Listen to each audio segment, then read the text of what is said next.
in the past. And yeah, you're at these international clubs. The majority of the squad's playing in Europe. You have players from all over the world. When you get back to that U.S. camp and you put on that crest again, it's your brothers. It's a brotherhood, truly. And I can see the way this team has grown together, the way they like being around each other, the mission that they're on together, as they've stated from the beginning, to change the way people around the world view American soccer. But it does seem that, as Jenny says, and she's been around the team, just a feeling of, hey, let's do this together, but that feeling of home as well.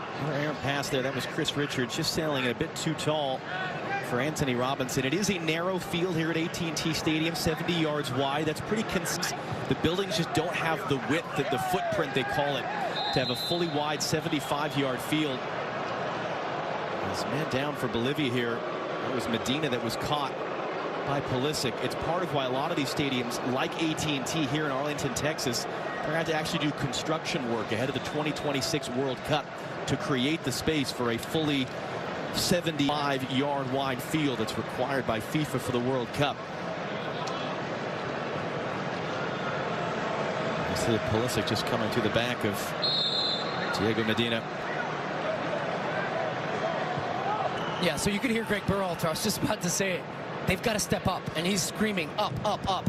Too deep at times, and that's when you can't get pressure from the front, because you don't want to get disconnected as a striker and be pressing by yourself and not have the support of the middle. Right into Villamil. Adams trying to track that ball. Got a bit of a touch to it. Now he's shouting for a handball and does get the whistle there against Fernando Salcedo.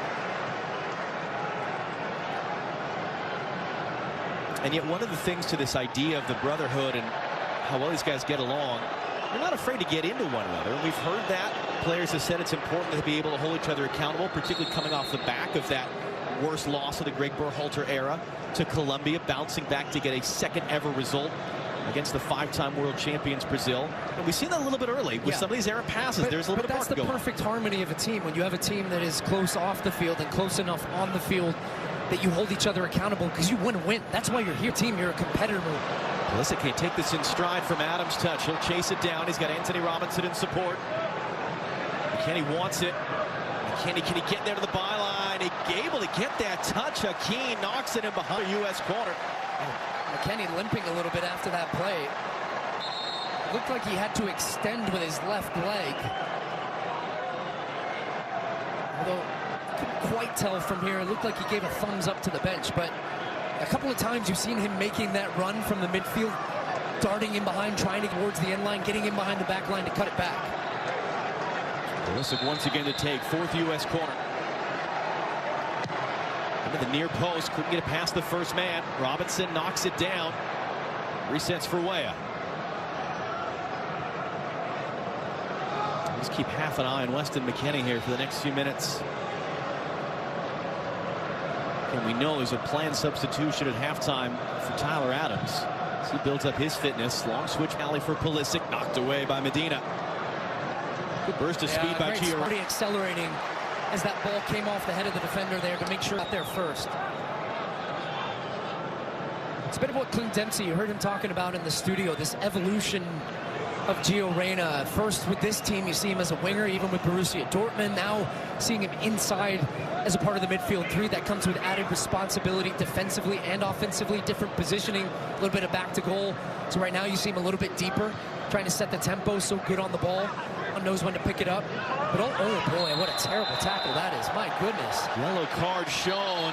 Lionel Justiniano and the players going to come together. Reyna is down. U.S. players upset about that.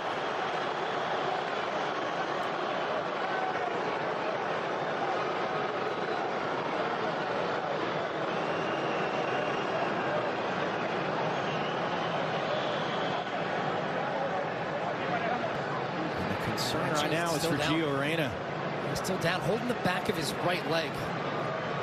That was a really late tackle. Did really well initially, had held possession up, then burst past his defender. I think it was Justiniano, yeah. Okay, so there's no studs or any contact on the leg aside from, it's a bit of a scissor action. 100% a yellow card, no more than that. I hope that Gio Reyna is able to get up and continue. He's up on his feet now.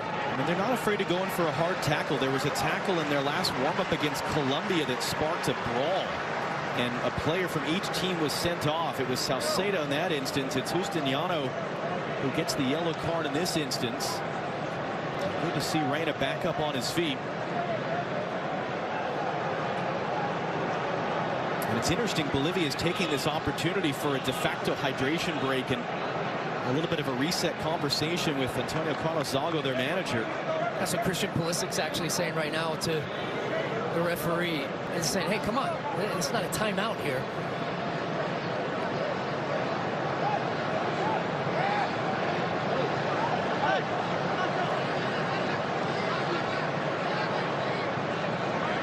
It is interesting to see. It's an Italian officiating crew over here to the COPA AMÉRICA. Just different styles, different players, different ways of interacting with referees.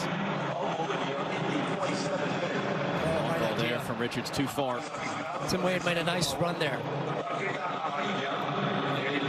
Richards, who briefly came through the FC Dallas Academy. Weston McKennie, he bounced around a bit as a kid. He was an Army brat, but considers Dallas his hometown.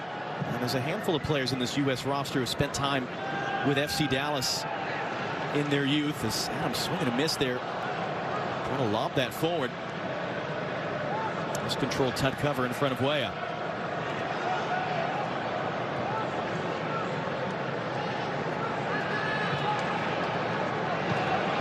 Jesus Segredo miscontrols. Pulisic, can he go quick on the throw? Balogun is the only option. He's looking for a run from Balogun there, and Balogun decided to come short. I think there was a great make, one of those runs you saw him make early in the game, which was vertically as opposed to coming underneath. Pulisic was looking to throw him down the line. Something Greg Berhalter told us yesterday, but make those runs in behind. Your teammates will find you, and be decisive. Don't double think and hesitate. The player that scored 3 times in his first 6 games for the U.S. hasn't scored in 6 since October. And Reyna. And then he's chopped down by Akin. That's another yellow card for the captain and center back, Luis Akin, and Reyna's drawn them both. Well, this was better from the U.S. in terms of build-up. Bolivia pressing with 4 high. That means the midfield, there's only 2 in there, and there's a lot of gaps and seams, and it was Tim Ream actually opts to bypass Pulisic, finds the feet of Balogun, then a good following run from Gio Reyna, and you get ability on the ball to get a defender off his balance and wins that yellow card. Weah drives it inside. McKennie, can he find the ball? Balogun, can he find the net? It's going to be blocked in the air. Pulisic just lets Medina dot it wide. Robinson picks it up. Reyna, Pulisic, Reyna clipping it into the middle. Adams stepping in, he draws contact. Robinson steps in, he draws contact. Neither whistle for a foul, but the game is picked up. The intensity's picked up. Good work by Scally there, winning that duel with Menacho. But I tell you, it's a good response from the U.S. too. Bolivia are getting stuck in, so what happens? The U.S. have gotten stuck in. Anthony Robinson, who you can tell plays in England, by that tackle goes charging in. That ball misplayed by Tim Wade on the outside. It was funny because Scally was going to take it. All right, half an hour in, 3rd minute, Christian Pulisic goal. What are your thoughts since? The start they wanted, I feel, and I've said it a couple of times already this half, I just feel they've dropped off a little bit too deep, the U.S. I think there's opportunities they can press a little bit higher. They can commit more numbers to that press and win the ball back, because, boy, there's so many opportunities there if they can play a little bit quicker in transition. So I just think it's them picking up that tempo, being more purposeful, but also they're just making some sloppy mistakes right now. Robinson, good work there on Medina on the outside to win that ball. Inside for Adams, just clips it forward for Balogun. Can he lay it off? Can Adams get on the run? He was being pulled back. It's shite from up here. It was Bruno Miranda who was running with Adams. There's no foul called. Fernandez runs inside of Scally. Adams comes across, and that's Carlos Fernandez is down.